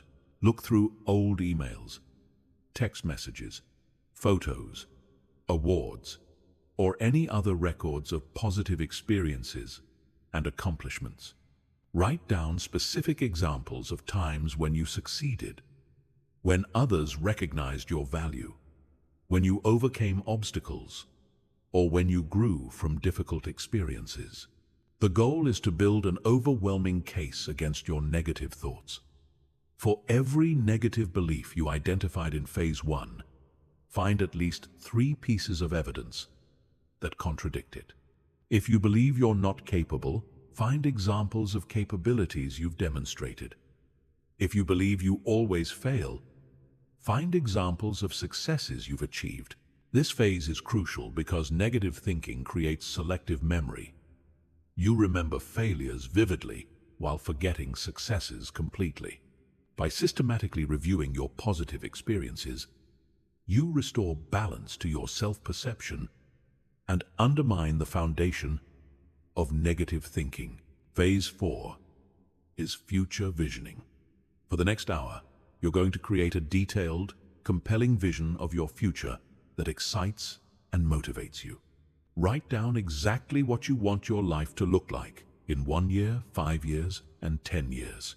Be specific about what you want to achieve, what kind of person you want to become, what kind of relationships you want to have, and what kind of impact you want to make. Don't limit yourself based on your current circumstances or past failures. Imagine what would be possible if you operated at your full potential. Visualize this future as if it's already happening. Imagine how you'll feel when you achieve these goals, what your typical day will look like, how others will see you, and what new opportunities will be available to you. Make this vision so compelling that you feel genuine excitement about working toward it. Phase 5 is system design. For the next 2 hours, you're going to create specific systems and action plans that will turn your vision into reality. Break down your goals into concrete steps. Identify the habits you need to develop, and design accountability systems that will keep you on track. Create daily, weekly, and monthly action plans that focus on the highest impact activities. Identify potential obstacles and develop strategies for overcoming them. Design reward systems that will maintain your motivation and momentum. The key is to make your action plans so specific and detailed that you know exactly what to do every day. Vague goals create uncertainty and anxiety. Specific action plans create confidence and clarity. Phase 6 is commitment and activation. For the final hour, you're going to make a formal commitment to your new mindset and take the first concrete action toward your goals. Write out a personal manifesto that defines who you're choosing to become and what you're committing to do. Sign this manifesto and post it somewhere you'll see it every day. Then immediately take one significant action toward your most important goal. Make a phone call, send an email, start a project, or do something that demonstrates your commitment to change. This final action is crucial because it proves to your brain that this reset is real, not just another temporary motivation boost. When you take immediate action, you begin creating new neural pathways that support your new mindset. The 24-hour period after completing this protocol is critical. You must maintain the mental state you've created by following your new action plans, avoiding negative influences, and continuing to reinforce positive thinking patterns. The reset creates momentum, but maintaining that momentum requires ongoing effort. Most people who complete this protocol report dramatic improvements in their mental state, motivation, and clarity about their direction. The concentrated effort required to complete all 6 phases in 24 hours creates breakthrough results that would normally take weeks or months to achieve gradually. However, this protocol is not magic. It's psychology and neuroscience applied intensively. The results will last only as long as you continue applying the principles and maintaining the systems you create during the reset. Use this protocol when you need a breakthrough. But remember that lasting change requires consistent daily practice. Chapter 12. Advanced Psychological Warfare Tactics. At this level of mental mastery, you're ready to learn the most advanced psychological tactics that separate true mental warriors from everyone else. These are not basic positive thinking techniques. These are sophisticated psychological strategies that allow you to maintain unshakable mental strength even in the most challenging circumstances. The first advanced tactic is cognitive reframing under pressure. Anyone can maintain positive thinking when things are going well, but peak performers have the ability to instantly reframe negative situations, even while they're experiencing intense stress, pressure, or adversity. This requires developing what psychologists call cognitive flexibility, the ability to consciously choose how to interpret any situation. Most people have automatic interpretations that they never question. When something bad happens, their brain immediately frames it as a disaster, a personal failing, or evidence that life is unfair. But you can train yourself to consciously choose more empowering interpretations in real time. When you lose a job, instead of automatically thinking, "This is terrible," you can consciously choose to think, "This is an opportunity to find something better." When you experience rejection, instead of thinking, "I'm not good enough," you can choose to think, "I'm one step closer to finding the right fit." The key is having pre-prepared reframes for common negative situations. Spend time now developing empowering interpretations for the types of setbacks you're likely to encounter. When these situations arise, you'll be able to instantly access productive interpretations instead of falling into automatic negative thinking. The second tactic is emotional Aikido. In martial arts, Aikido teaches you to redirect an opponent's energy rather than opposing it directly. Emotional Aikido teaches you to redirect negative emotions toward productive outcomes rather than trying to suppress or fight them. When you feel anger, instead of trying to calm down, channel that energy into determined action toward your goals. When you feel fear, instead of trying to eliminate it, use it as fuel for preparation and skill development. When you feel frustration, instead of venting or complaining, redirect it into problem-solving and innovation.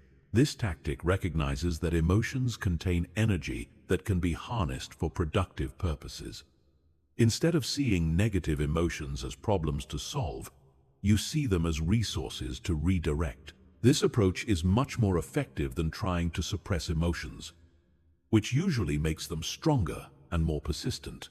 The third tactic is preemptive mental conditioning. Instead of waiting for challenges to arise and then responding to them, you can condition your mind in advance to handle specific types of adversity with predetermined responses.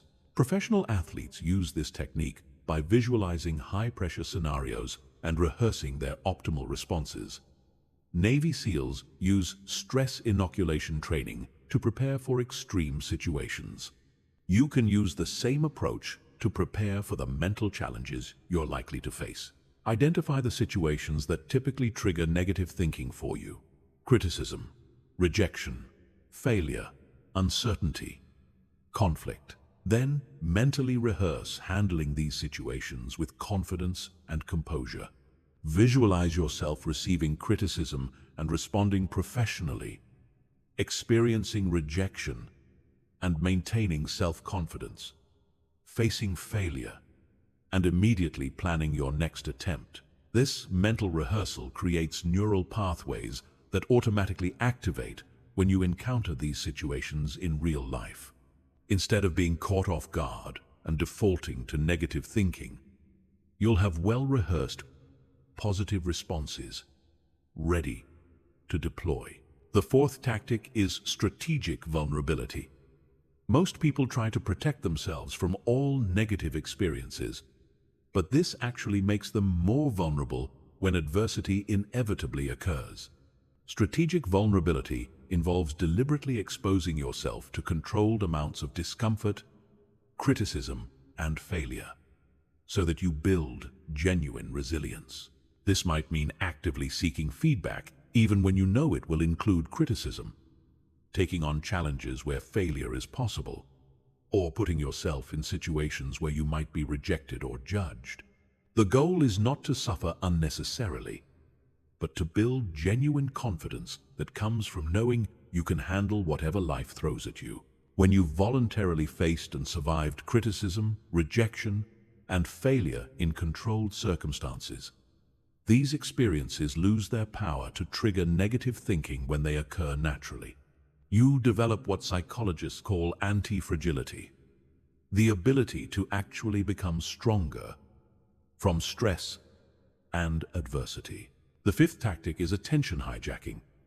Your brain can only focus on one thing at a time, so by strategically directing your attention, you can prevent negative thoughts from taking root, even when they arise. Develop a library of attention anchors, specific thoughts, activities, or sensations that immediately capture your full attention. This might be focusing intensely on your breathing, engaging in complex mental math, describing your physical environment in detail, or thinking about a project that excites you. When you notice negative thinking beginning to emerge, immediately shift your attention to one of these anchors. Don't try to fight the negative thoughts. Simply redirect your attention so completely that the negative thoughts can't maintain their grip on your consciousness. The sixth tactic is mental time travel. Negative thinking often focuses on past failures or future fears, keeping you trapped outside the present moment where all your power actually exists. Mental time travel teaches you to consciously move between past, present, and future in ways that serve your goals. When negative thoughts about the past arise, consciously travel to positive memories that contradict the negative narrative. When fears about the future dominate your thinking, travel to imagined future scenarios where you've successfully overcome current challenges. The key is conscious control over your mental timeline. Instead of being randomly pulled into negative memories or fearful projections, you choose which aspects of past and future to focus on, based on what will support your current goals and emotional state. The seventh tactic is psychological aikido.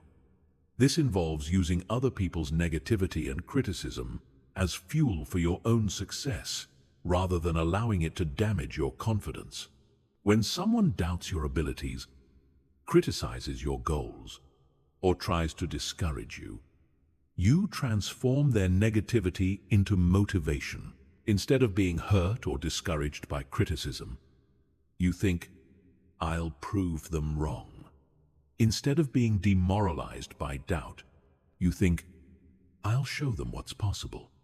Instead of being paralyzed by discouragement, you think, "Their lack of vision doesn't limit my potential." This tactic requires developing such strong internal confidence that external negativity actually strengthens your resolve rather than weakening it. You become like a mental black hole that absorbs negative energy from others and converts it into determination and motivation. These advanced tactics require significant practice to master, but they represent the highest level of mental warfare skills. When you can deploy these strategies automatically, you become virtually immune to negative thinking, regardless of what circumstances you face. You develop unshakable mental strength that allows you to maintain focus, confidence, and motivation even in the most challenging situations. Chapter 13. Building unbreakable mental resilience.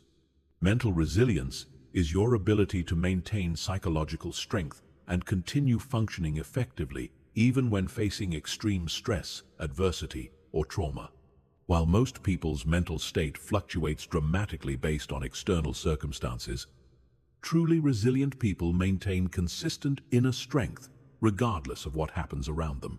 Building unbreakable mental resilience requires understanding that resilience is not a personality trait you're born with. It's a skill you develop through specific training and practice. The most resilient people in the world have systematically conditioned themselves to handle adversity through deliberate psychological training. The foundation of mental resilience is stress inoculation. This involves gradually exposing yourself to increasing levels of stress and challenge so that your psychological immune system becomes stronger.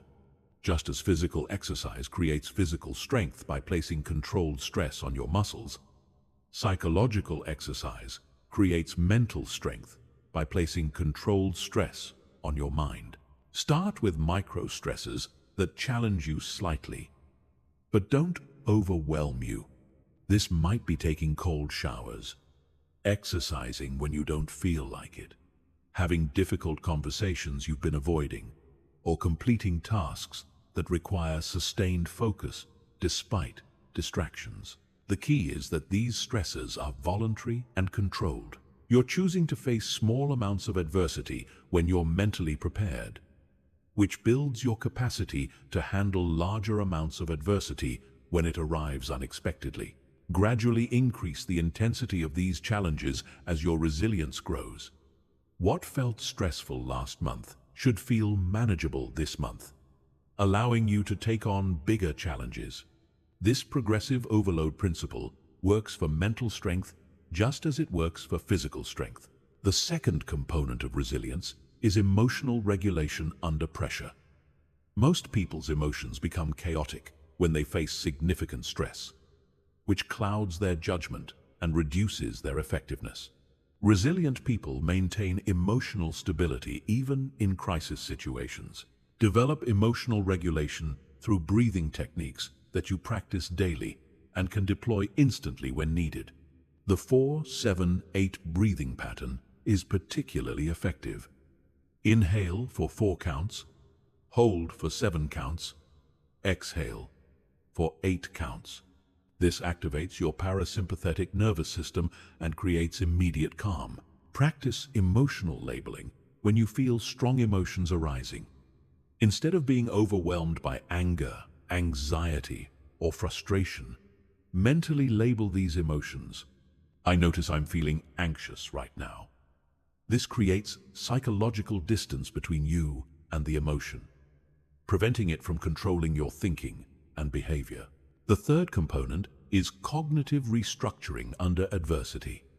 When facing serious challenges, your brain will automatically generate catastrophic thoughts and worst-case scenarios. Resilient people have trained themselves to consciously restructure these thoughts in real time. Develop a set of resilient thinking patterns that you can access when facing adversity. Instead of, "This is terrible," think, "This is challenging, and I'll figure out how to handle it." Instead of, "I can't handle this," think, "I've handled difficult situations before, and I'll handle this one too." Instead of, "Everything is falling apart," think, "This is one problem, and problems can be solved." Practice these cognitive restructuring techniques during minor stresses so they become automatic during major crises. The goal is to maintain rational, solution-focused thinking, even when your emotions are intense and your circumstances are difficult. The fourth component is meaning-making capability. Resilient people are able to find purpose and meaning even in painful experiences. They don't just survive adversity, they use it as fuel for growth, wisdom, and contribution to others. Develop the habit of asking, "How can this experience make me stronger, wiser, or more valuable to others?" when facing any challenge. This question shifts your focus from victim thinking to growth thinking, transforming adversity from something that happens to you into something that develops you. Keep a resilience journal where you record lessons learned from difficult experiences. Review this journal regularly to remind yourself of how challenges have contributed to your growth and to develop confidence in your ability to benefit from future adversity. The fifth component is social support systems. No one is resilient in isolation. The most psychologically strong people have networks of relationships that provide emotional support, practical assistance, and perspective during difficult times. Actively cultivate relationships with people who embody the mental strength you want to develop. Seek out mentors who have overcome significant challenges, peers who are committed to growth, and communities that value resilience and personal development. Be willing to provide support to others as well. Helping others through their challenges builds your own resilience by reinforcing your sense of capability and purpose. The act of supporting others also creates reciprocal relationships that will support you when you need it. The sixth component is physical foundation. Mental resilience is impossible without physical resilience.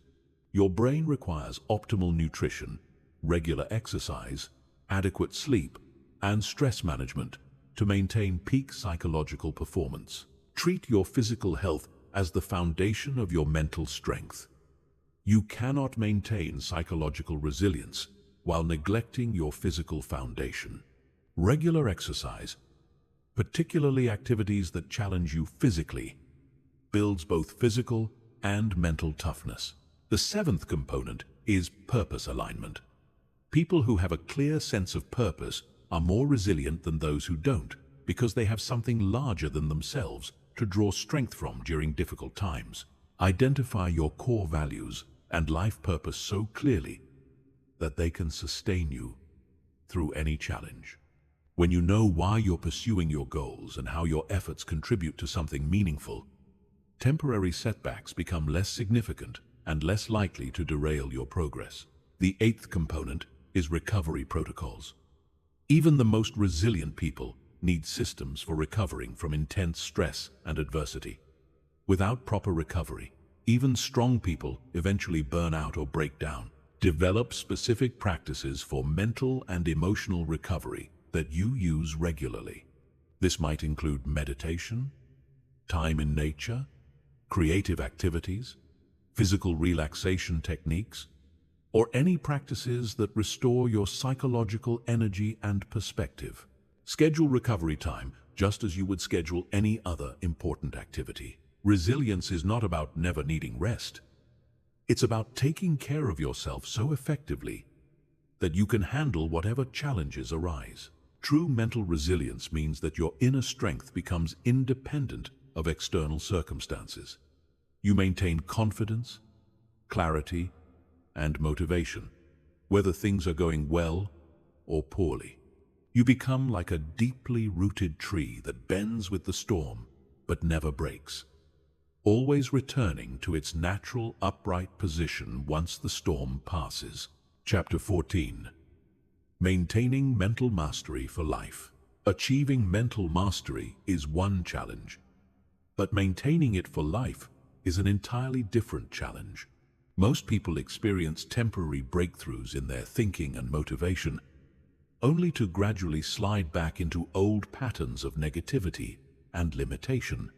True mental mastery requires systems and practices that sustain peak mental performance across decades, not just days or weeks. The first principle of lifelong mental mastery is treating your mind like a high-performance machine that requires daily maintenance.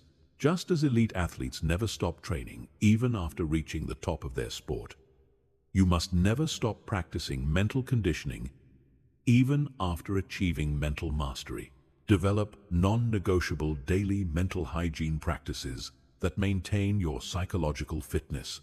This includes morning routines that set a positive tone for your day, regular meditation or mindfulness practices that keep you aware of your thinking patterns, and evening reviews that help you learn from each day's experiences. These practices should be as automatic and consistent as brushing your teeth. They're not optional activities you do when you feel like it. They're essential maintenance that keeps your mental operating system running at peak performance. The second principle is continuous learning and adaptation. The world is constantly changing, and the mental strategies that work today may not be sufficient for tomorrow's challenges. Lifelong mental mastery requires a commitment to continuously upgrading your psychological skills and knowledge. Stay current with research in psychology, neuroscience, and peak performance. Read books, attend seminars, and learn from people who have achieved the kind of mental mastery you want to maintain. Your mental operating system should be constantly evolving and improving, just like software that receives regular updates. The third principle is environmental vigilance. Your mental state is heavily influenced by your environment, and these influences are often subtle and gradual. You might not notice that certain people, activities, or information sources are slowly eroding your mental clarity until significant damage has been done. Regularly audit your environment for influences that support or undermine your mental mastery. This includes the people you spend time with, the information you consume, the physical spaces you occupy, and the activities that fill your time. Be ruthless about eliminating influences that contribute to negative thinking or mental weakness. Create buffer zones around your mind by controlling inputs and establishing boundaries. This might mean limiting exposure to negative news, avoiding toxic people, or creating physical spaces that support positive thinking and productive action. The fourth principle is stress testing and recalibration. Periodically expose yourself to controlled challenges that test your mental strength and reveal areas where your skills might be declining. This is like stress testing software to identify vulnerabilities before they cause system failures. Intentionally place yourself in situations that require mental toughness, emotional regulation, and cognitive flexibility. This might involve taking on challenging projects, engaging in difficult conversations, or facing fears that you've been avoiding. These stress tests keep your mental skills sharp and reveal areas that need additional training. The fifth principle is teaching and mentoring others. One of the most effective ways to maintain mastery of any skill is to teach it to others. When you help other people develop mental mastery, you reinforce your own understanding and commitment to these principles. Look for opportunities to share what you've learned about mental mastery with others. This might involve formal mentoring relationships, informal conversations with friends and colleagues, or creating content that helps others develop mental strength. Teaching forces you to clarify your own understanding and keeps you accountable to practicing what you preach. The sixth principle is regular mental detoxification. Even with excellent mental hygiene, negative thoughts and limiting beliefs can gradually accumulate in your subconscious mind. Periodic mental detoxification helps clear these accumulations and restore peak mental performance. Schedule regular mental detox periods where you engage in activities that clear mental clutter and restore psychological clarity. This might involve meditation retreats, time in nature, journaling sessions, or any practices that help you process and release negative mental content. The seventh principle is purpose evolution. Your sense of purpose and meaning must evolve as you grow and change throughout your life. What motivates you at 25 may not motivate you at 45. And maintaining mental mastery requires staying connected to purposes that inspire sustained effort. Regularly examine and update your life purpose to ensure it remains compelling and meaningful. As you achieve goals and develop new capabilities, your purpose should expand to include bigger challenges and greater contributions. This evolution keeps you engaged and motivated throughout your entire life. The eighth principle is legacy thinking. Mental mastery is not just about your own success and happiness. It's about the example you set and the impact you have on others. Thinking about the legacy you want to leave creates motivation that transcends personal benefit and sustains effort through temporary difficulties. Consider how you want to be remembered and what kind of influence you want to have on the people in your life. This legacy perspective provides motivation that lasts long after personal goals have been achieved and creates accountability that extends beyond your own immediate interests. The ninth principle is systematic review and optimization. Regularly review your mental performance and look for opportunities to optimize your thinking patterns, emotional responses, and behavioral choices. This ongoing optimization ensures that you're constantly improving rather than just maintaining current levels of performance. Conduct monthly reviews of your mental performance, identifying patterns in your thinking and behavior that serve you well and patterns that could be improved. Treat your mind like a business that requires regular performance analysis and strategic adjustments. The 10th principle is emergency protocols. Even with excellent mental mastery, you will occasionally face situations that overwhelm your normal coping mechanisms. Having emergency protocols prepared in advance prevents temporary setbacks from becoming permanent regressions.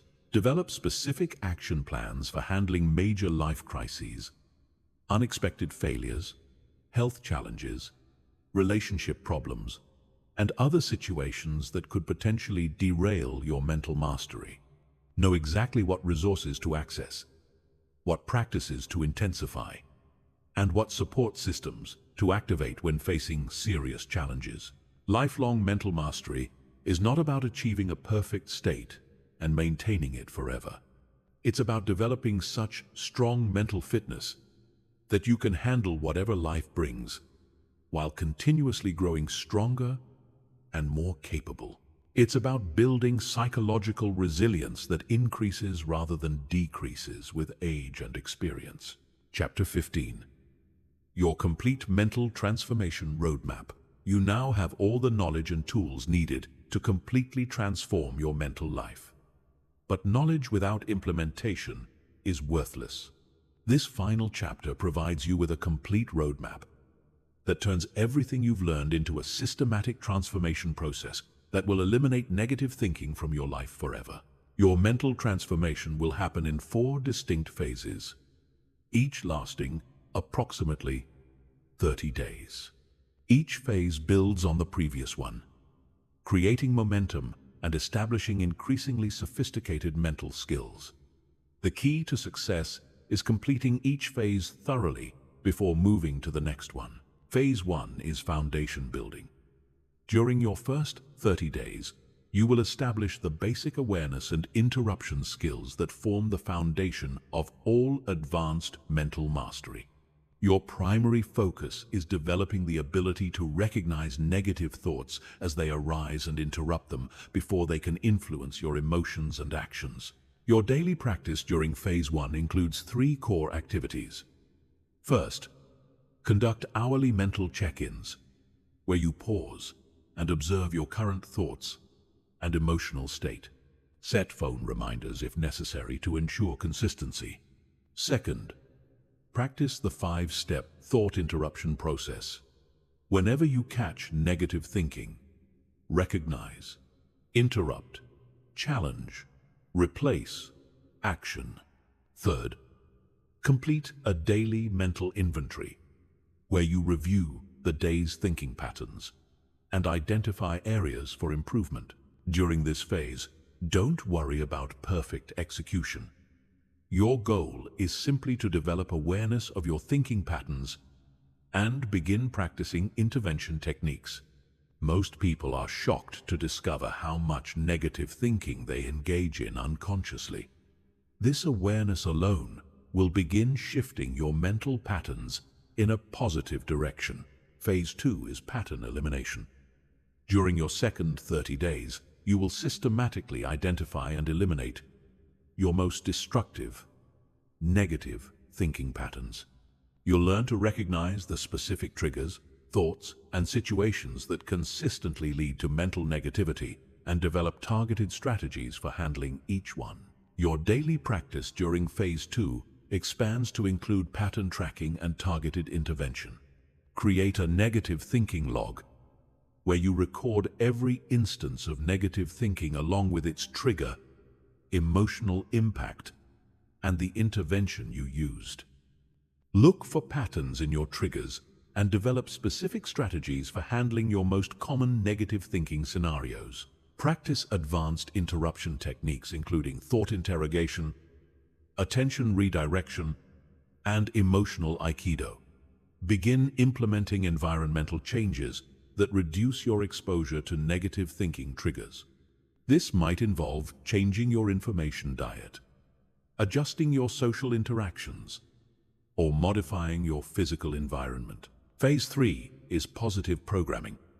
During your third 30 days, you will actively install new positive thinking patterns that automatically generate motivation, confidence, and solution-focused thinking. This goes beyond just eliminating negative thoughts to creating positive mental momentum. Your daily practice during Phase 3 includes cognitive rehearsal of positive thinking patterns, visualization of desired outcomes, and systematic evidence gathering that supports optimistic beliefs about your capabilities and potential. You'll also begin implementing the mental models of peak performers and practicing advanced techniques like strategic vulnerability and preemptive mental conditioning. Focus on building strong, positive feedback loops by taking daily actions that prove your positive thoughts are accurate. Every time you act despite fear, persist through difficulty, or achieve a goal you previously thought was impossible, you're programming your brain to default to positive expectations rather than negative ones. Phase 4 is mastery integration. During your fourth 30 days, you will integrate all your mental mastery skills into a seamless system that operates automatically without conscious effort. You'll also develop the advanced techniques and emergency protocols needed to maintain peak mental performance under any circumstances. Your daily practice during Phase 4 includes stress testing your mental skills through voluntary challenges, practicing advanced psychological warfare tactics, and developing the systems needed for lifelong mental mastery. You'll create your personal mental operating system that includes daily practices, weekly reviews, monthly optimizations, and annual upgrades. By the end of Phase 4, positive thinking will be your natural default state. Negative thoughts will still arise occasionally, but they'll feel foreign and uncomfortable, like wearing clothes that don't fit. You'll handle them automatically without losing emotional balance or behavioral momentum. Throughout all 4 phases, track your progress obsessively. Keep detailed records of your mental patterns, emotional states, and behavioral choices. Measure your progress not just by how you feel, but by the actions you take and the results you achieve. Mental transformation that doesn't lead to better results in the real world is not true transformation. After completing the initial 4-phase transformation, your ongoing practice focuses on maintenance and continued optimization. Continue your daily mental hygiene practices. Regularly stress test your mental skills. Stay current with new research and techniques, and look for opportunities to help others develop mental mastery. Remember that mental transformation is not a one-time event, but an ongoing process.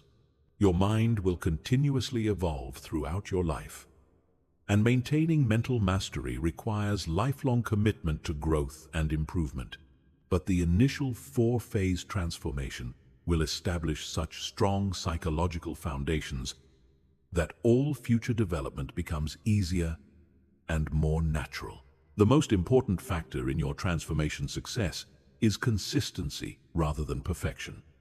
It's better to practice these techniques imperfectly every day than to practice them perfectly occasionally. Your brain changes through repetition, not through occasional intense effort. Start immediately. Don't wait for perfect conditions, better circumstances, or more motivation. Begin implementing these techniques today, right now, with whatever time and energy you have available. The longer you delay, the longer you remain trapped in negative thinking patterns that are limiting your potential and destroying your happiness. Your mind is your most powerful tool for creating the life you want. When you master your thoughts, you master your emotions. When you master your emotions, you master your actions. When you master your actions, you master your results. And when you master your results, you master your life. The choice is yours.